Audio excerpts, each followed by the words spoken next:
Space Hawk. APH/Mattel, 1981. I presumed for years that the title of this game referred to the player's character. While the idea of commanding a hawk that didn't have to breathe was intriguing, I didn't get the opportunity to play the game until the late 90s. I was surprised to find myself in control of a man who had screwed up so drastically that he found himself floating alone through space. As there was no spaceship in sight, this had evidently not been part of whatever the plan was. Not long thereafter, I realized that I was playing an Asteroids clone.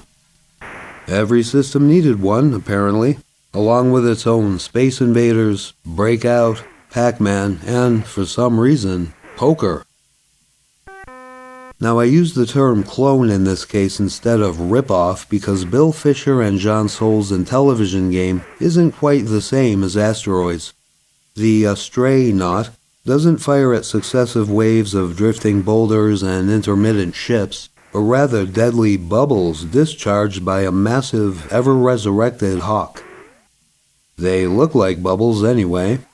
The poor guy also has to contend with his allergy to hawks, or at least space ones, considering the lumpy green splotches that he's expelling in lieu of missiles. 2 giant boogers at a time can exist in the cosmos, as astronomers have been trying to tell us for ages. In fact, there's a lot to learn from this game.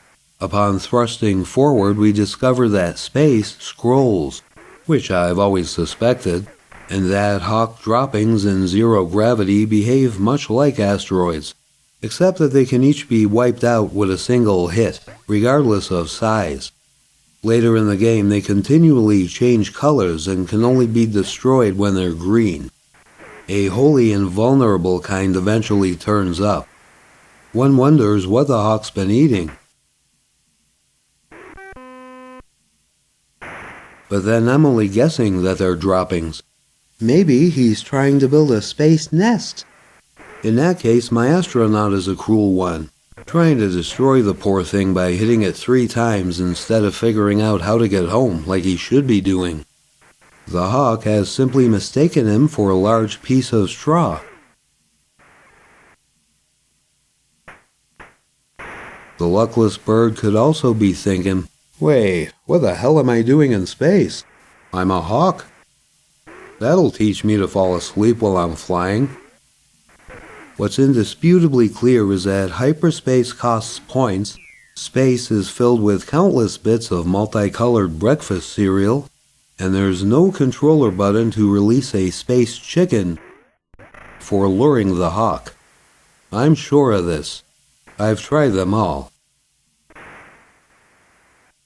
Next game? Star Strike.